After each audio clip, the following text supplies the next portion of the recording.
Welcome to the world of science fiction Neon's Alien. Don't forget to like, subscribe, and tap the notification bell so you never miss a new story from Neon's Alien universe. For 300 years, Earth was silent. No messages, no trade, no war, not even a whisper across the stars. The rest of the galaxy moved forward, forming new empires, discovering new technologies, even fighting over star systems once mapped by human hands. But Earth? It said nothing. Many believed humanity had died. Some thought Earth had collapsed after its wars, its climate disasters, or its old rivalries. Others, especially the younger species, thought humans were simply irrelevant. Now, primitive beings who couldn't keep up. But a very few, feared the silence, because silence from humans was never normal. They were loud, curious, bold, always asking, always building, always interfering. So why had they stopped? In the Galactic archives, Earth was marked as unresponsive, possibly extinct, observation only. But no one was brave or foolish enough to investigate closely. Not until year 301 of Earth's silence. A science vessel called the Virene entered Sol system. It was led by Captain Julik Mar, a cautious but curious member of the insectoid Threxari race. Keep distance, he told his crew. This is just observation. The ship floated near Pluto. Its scanners were powerful, its sensors clean. They scanned Earth, and what they found made no sense. Energy readings, stable. Planet systems, active. Atmospheric repair drones, operating. Population estimate, unknown. Satellite count, 0. Captain Mar frowned. No satellites? No beacons? Not even defense turrets? His communication officer, a small creature named Rin, spoke up. Should we send a greeting? Mar hesitated, then nodded. Try the old protocol, standard galactic welcome. Rin sent the signal. It was simple, polite, and translated into 30 major languages. A message Earth had once helped design. They waited. 1 hour. 2. 5. Then, a beep. The response came in just 4 words. We hear you now. Silence followed, but it wasn't peaceful. Every crew member on the Virene felt it, a chill deep in their bones, as if something massive had just opened its eyes. And now it was watching them. Captain Mar stood slowly. Log the message, send it to the Galactic Union immediately, and leave the system, now. But it was already too late. Across the galaxy, hundreds of relay stations picked up the same signal. From Sol system, a powerful wave of data was spreading. Calm, clear, controlled. And underneath it, hidden in quiet pulses of code, a line was found by accident. 300 years of watching, now we begin. Panic spread in some regions, celebration in others, and confusion everywhere. Why now? Why speak after so long? What had Earth been doing all this time? On the central planet of the Galactic Union, a council emergency was called. Ambassadors from 50 species shouted over each other. The Virene's message was displayed on the main screen again and again. We hear you now. Some called it a threat. Others said it was a call for peace. But one elder, archivist Varel, a reptilian historian with 4 hearts, stood up and whispered, We made a mistake. The room fell silent. 3 centuries ago, we thought we were growing, expanding, improving, but Earth was not gone. It was listening. Another ambassador asked, Listening to what? Varel answered, To us. Back near Jupiter, the Virene waited in orbit, unsure of what to do next.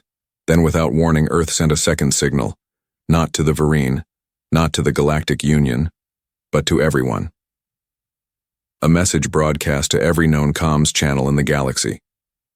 A voice, human but enhanced. Calm, soft, unshaken. You've been speaking for centuries. You filled the stars with noise. But now, you will listen.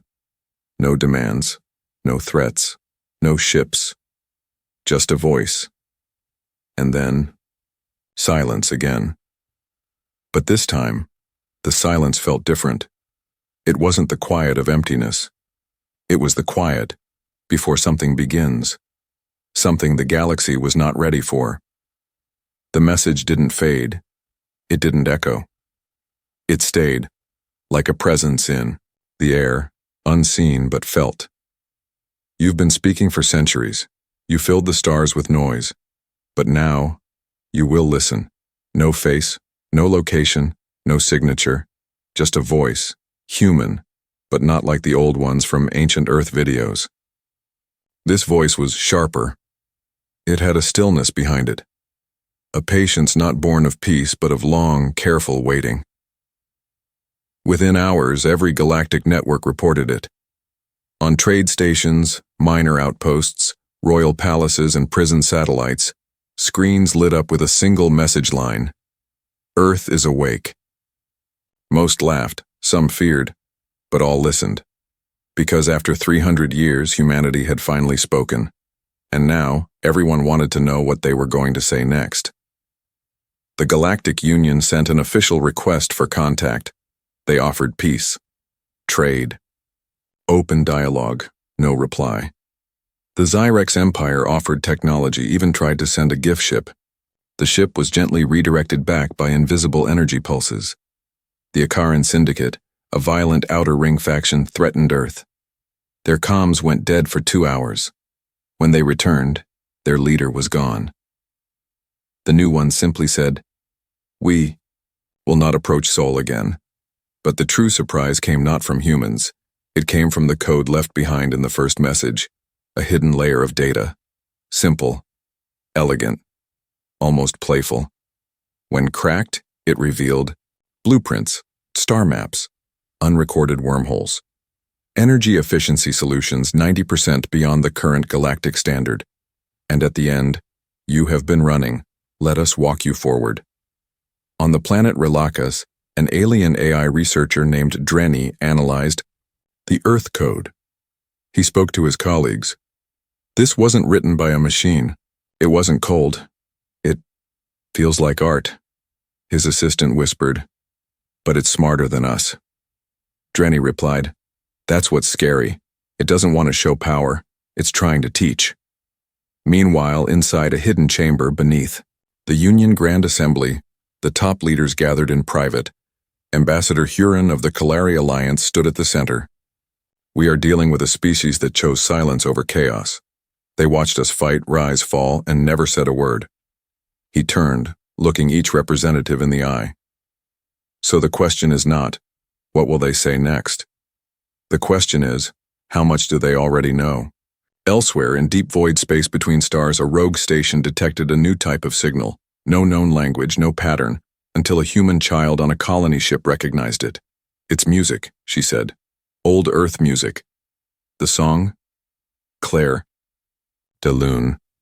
The child smiled. "It's beautiful." The station commander asked, "What does it mean?" The AI translated the signal's subtitle. "Before we speak of power, let us speak of beauty." Back in orbit around Earth, no ships approached. None dared. The planet stayed quiet again. Lights blinked across the surface, patterns too perfect to be random. But no one could decode them yet. Not even Earth's old allies. One Terran descended. Colony in the Centauri belt tried to reach out. The reply came, "You left. We understand. But now, we begin a path you cannot guide." And then it happened. Earth sent a second full transmission. No sound, just a single frame, an image. It showed a star, collapsing. Next to it, a line of human code, alien scientists around. The galaxy scrambled to understand it, then gasped. It was a solution, not theory. Instructions. How to stabilize a dying star. Technology no one had dreamed of. Knowledge that could save billions. And it was shared, without demand. The message ended with just one line. We were silent, not asleep. The galaxy had questions, too many. Why did Earth return now? Why the silence? What had humanity built in the dark? And most dangerously, what else were they hiding? The Galactic Union held meetings every solar day. Some demanded full alliance, others whispered of preemptive strikes before Earth grew even stronger. But no one really understood what Earth had become. Because no one had seen a human in 300 years, only the voice, only the messages, only the silent answers. Finally, a decision was made. A small group would go, not soldiers, not spies, just diplomats and scientists. Their mission was simple: visit Earth. Speak face to face. Ask the question everyone feared to ask. Why did you go silent? The team was led by Ambassador Reth Varun of the Quori species. Wise, old, experienced. He had negotiated peace treaties between warring suns. If anyone could speak to Earth, it was him. They sent the message ahead. We come with respect. We only ask to understand. Earth responded in less than 1 minute. You may enter orbit. No further, no welcome, no threat. Just a line that felt like a fence. The delegation, ship, peacebound, entered Sol. As they passed the outer planets, they saw something strange. There were no satellites, no patrol ships, no debris, just clear space. Too clear. Around Earth, a perfect silence, not just in sound, in movement, in heat, in radiation. It was like the planet was wrapped in thought. One Quori scientist whispered, "This doesn't feel like a planet. It feels like a mind." The ship held position above Earth's equator. No landing permission came. Instead, a single voice echoed through the ship's systems. It spoke from nowhere, and everywhere. "You have come to ask a question. So we will answer." The crew gathered around the main screen. The voice continued. 300 years ago, you betrayed your own treaties. You poisoned stars for resources. You turned refugees into currency. The Quori captain stepped forward. "That was long ago. We've changed." "Yes," the voice replied. "But so did we." Suddenly the screen changed. A map appeared, showing 47 star systems. Each one had suffered major disasters over the past 200 years. Black holes, core collapses, AI plagues, all previously thought to be random or natural. Now, glowing symbols connected. Them patterns, predictions, human calculations. Earth had predicted every collapse and said nothing. Ambassador Reth stepped forward. "You knew? You could have warned us?" The voice didn't rise. It didn't defend. "We watched you throw your matches into dry forests, and now you ask why we didn't stop you?" "We ask why you kept lighting fires." The crew was silent. No one knew what to say, until one young translator whispered, "Why now? Why speak again at all?" The voice replied, "Because, now, we are ready to speak without asking permission." Back in the Galactic Council, the report from Peacebound caused uproar. Are they threatening us? Are they gods now? But others asked a harder question. What if they aren't angry? What if they're just done waiting? Meanwhile, Peacebound was granted one final gift before leaving Earth orbit. A data crystal was placed on their hull. No one saw how. When opened, it contained 10,000 years of missing knowledge, lost builder languages, gravity-hardened architecture blueprints, medical nanotech that healed without breaking cells, a gift that could advance every species by centuries. But at the end of the data was one quiet message. We were not hiding, we were watching and learning who to trust when we returned. 1 week later, the Akaran Syndicate sent 3 stealth drones to Earth's surface. They never touched the ground. They vanished from sensors before entering the atmosphere. All that remained were 3 lines, burned into the sky above Earth's orbit. You sent blades, we sent nothing. Still, you lost. The galaxy didn't sleep that week. Not after Earth's voice had returned. Not after the drones vanished without a trace. Not after the message burned into space itself. You sent blades, we sent nothing. Still, you lost. In the halls of the Galactic Union, leaders sat in silence. Their empires had measured strength by fleets, by weapons, by territory. But Earth showed them something they hadn't prepared for. Power that didn't roar, power that didn't move, power that waited, and when it finally stood, the stars listened. On the sixth day, a new message arrived. It appeared on every terminal, every datapad, every holoscreen across the galaxy. No security system could block it. No encryption could slow it. We would like to offer a gift, attached, a live stream. It showed a dying sun. Tarnus 8, a small system on the edge of the Grenth expanse. The star had been collapsing for 20 years. Planets around it had already been evacuated. No one could stop it. Until now. Across the galaxy, billions watched as something unfolded near the star. It wasn't a ship. It had no engines, no metal, no weapons. It looked like a shell of silver light, moving gently, like it floated through water instead of space. Some thought it was alive. Some thought it was a god. But the humans called it the cradle. The cradle moved into place. It formed a ring around the dying star. Then, it pulsed, just once, and everything changed. The red, unstable fire of the star slowed. Its collapsing core settled. Its dying light brightened. And for the first time in history, a supernova was reversed.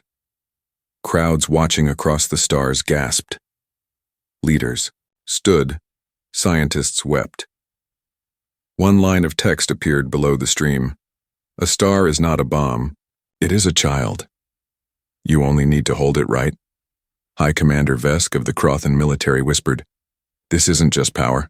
This is gentleness on a level we can't understand." Ambassador Yura of the Waterworld said, "They didn't stop the sun with force, they calmed it." Within an hour, Earth sent another message. "We have more cradles, but we will not sell them. We will send them where they are needed." Attached was a list.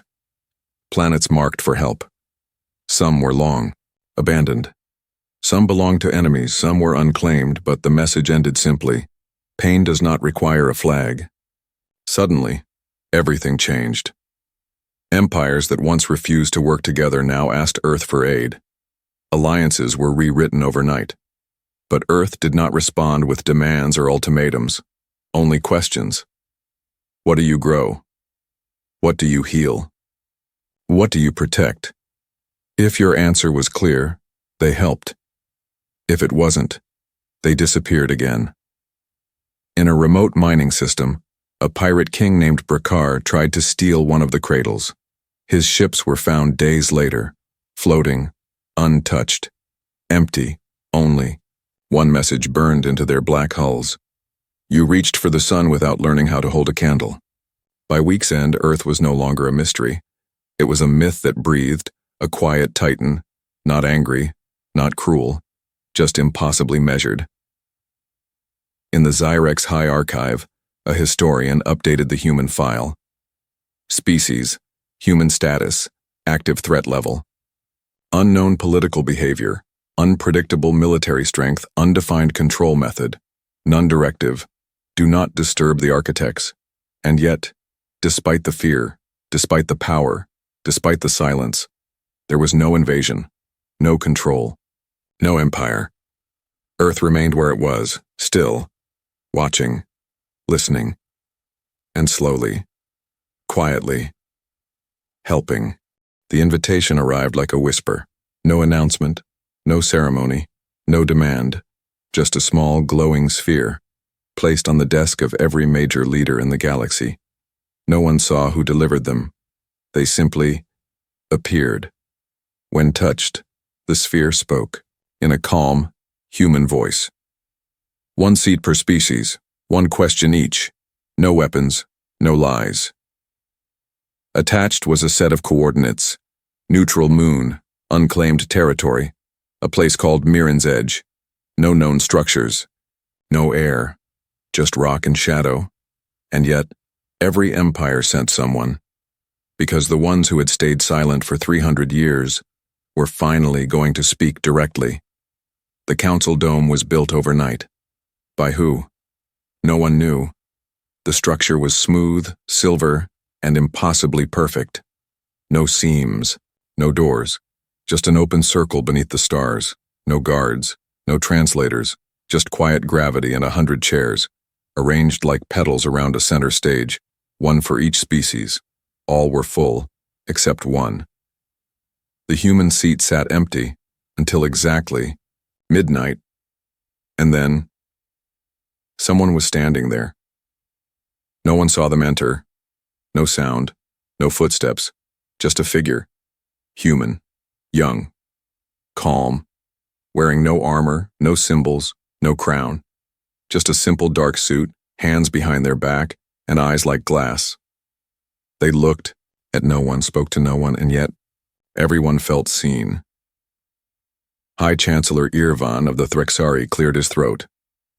"Do you represent Earth?" The human's voice was soft. "No, I represent your chance to understand it." Emperor Kaikor of the Zyrek stood next. "Why now? Why speak after all this time?" The human tilted their head. "You do not plant a tree and shout at it to bloom. We waited for the galaxy to ask better questions.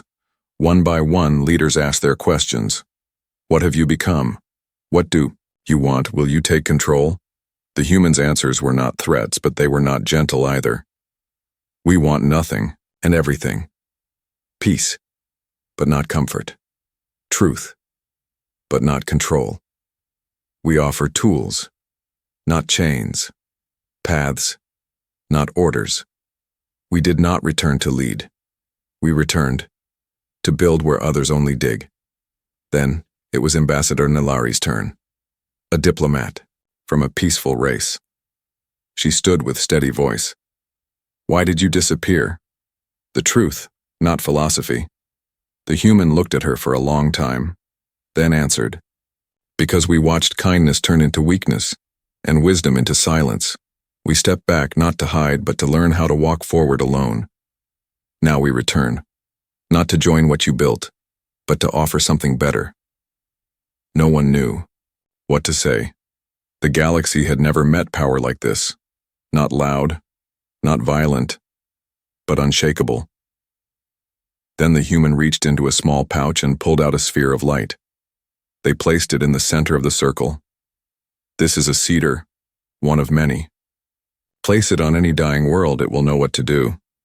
No thanks needed, but if you use it for war, it will turn to stone." And then, without sound, flash, or ship, the human was gone, vanished like mist in moonlight. The delegates looked at one another. Had that been a warning? A gift? A test? None could agree. But all left, changed. Later, on a barren world in the Drakari fringe, a cedar was placed in red dust. Within a day, rivers flowed. Within a week, trees grew. Within a month, refugees moved in. No cost, no message, no flag. Only a plaque that grew from the ground. Build well, or not at all. Earth in the Galactic Archive. The log of the summit was sealed under a new category. First contact, Phase 2. Status, ongoing. Warning, humans now listen louder than others speak. Approach with intent, only intent. It started with a forbidden file. Locked deep in the Union historical core, sealed under layers of encryption no one had broken in centuries, until now. Her name was Tessa Vorn, an alien historian from the gentle Ilaran people. She didn't work for power or war or glory, she just wanted answers. She believed Earth's silence wasn't strategy, it was grief, and she was right. After 3 years of research, she found it, a small file. Dull title, corrupted metadata. She opened it anyway, and the galaxy changed. The video was simple, one human, one chair, a ruined sky behind him, fires falling. From orbit, cities in ash. His name was Dr. Felix Monroe, a Terran negotiator, civilian. His voice shook, not with fear but disappointment. "We offered peace. We gave technology. We opened our gates." He looked up. You used our kindness to map our defenses. You turned our medicine into poisons. You used our schools to send spies. He took a long breath. And we saw it coming. Behind him, Earth burned, not from war alone, but from betrayal. Records confirmed it. 3 centuries ago, during what was called the Great Galactic Expansion, dozens of alien races turned on Earth. Human scientists vanished. Diplomats were assassinated. Cultural centers were wiped out, all while Earth's leaders were trying to build unity. They had invited the galaxy in, and the galaxy had stolen everything. But humans didn't retaliate. They didn't beg. They simply disappeared, shut their gates, turned off their beacons, and vanished behind silence. Not because they were broken, but because they had finally understood. Tessa played the video again. This time, the ending hit harder. We are not leaving out of fear. We are leaving because we no longer mistake applause for respect. The next time we speak, it will not be to join your galaxy. It will be to offer you a better one. Tessa wept, not out of guilt, but because she knew. The galaxy hadn't lost Earth. It had wasted it. She leaked the file. Within hours, it spread across every system. Some called it fake. Others denied it. But the wise knew it was real, because Earth's silence had never been emptiness. It had been echoes of something deeper, a lesson the galaxy never wanted to learn. On the edge of Union territory, a small moon station powered down completely. In its final message, its commander said, "We betrayed the only species that asked us to build together. Now they return and we beg to be allowed near their shadow." Back on Mirren's edge, the site of the Great Summit, a seed sprouted from the center stone where the human once stood. No one planted it. It grew on its own. Its leaves shimmered with symbols in over 200 languages. It said, "We remember everything, and still we came back with tools, not fire. But test us again, and we will teach you silence too." Later, Tessa received a personal message, no signature, no address, just a short text on her private console. "You looked, you asked, you understood. Thank you." Earth, she smiled with tears in her eyes. "They never wanted followers," she whispered. "They wanted listeners." The Galactic Union voted the next day, not to control Earth, not to open trade, but to change everything, end forced colonization, ban biological theft, fund rebuilding, not expansion, all in Earth's name. Because when Earth spoke again, they didn't raise a flag. They held up a mirror, and the galaxy didn't, like what it saw. It didn't happen with fire, not with armies, not with a crown, but with a quiet morning. The date was never agreed on. Different worlds called it by different names, but history remembered it as the day the galaxy stopped turning the old way. Because on that day, Earth spoke for the last time. Every star system received the message at the same hour, same tone, same perfect clarity. It began with a whisper, familiar now, the human voice. "We have done what we came to do. We listened. We remembered. We forgave. Now it is your turn." The voice continued. "You wanted power. We showed you purpose. You wanted weapons. We gave you healing. You wanted control. We taught you balance." The message came with no demands, no flags, no maps, only instructions. How to plant oxygen in dead moons, how to feed billions using light, how to stop wars without killing anyone. And the final note, "This is our legacy, not because we are the strongest, but because we are finally wise." Then, silence, not like before. This silence didn't feel heavy or cold. It felt complete, like the end of a song that finally found its last note. Earth stopped transmitting. No more responses, no more instructions. The gate was closed, but not in anger, in peace. Above Earth, a soft light wrapped around the planet like a bubble. No ships could enter. None tried. The message was clear. We gave what we had. Now we rest. Across the galaxy, change began, real change. On war-torn worlds, cedar trees began to bloom. On polluted colonies, skies cleared. On dead moons, first breaths were taken again, all because humans had left behind something better than ships or threats. They left a new standard. In the Galactic Union Hall, a new plaque was installed. It was made from earthstone, smooth and black. The words were etched in every language known. This time we listened. They didn't conquer, they cured. Earth was never quiet. We just didn't know how to hear them. In a remote learning dome, a child asked her teacher, "Are humans gone forever?" The teacher smiled gently. "No, they're still there. Just done talking." The child looked at the stars. "Do you think they'll come back?" The teacher placed a hand on her shoulder. "Maybe, but not because we ask. Because they want to see who we became." And so the galaxy moved, on slower, wiser, with a new kind of fear, not of destruction, but of disappointment. Because now, whenever a world made a choice, they wondered if Earth was still watching. No statues were built for them, no holidays, just silence where noise used to be, and growth where war once bloomed. Because in the end, Earth changed everything, not by leading, not by fighting, but by becoming the future first and letting the galaxy decide if it wanted to follow. They stayed silent for 300 years. Then they spoke, and the stars have never been the same since.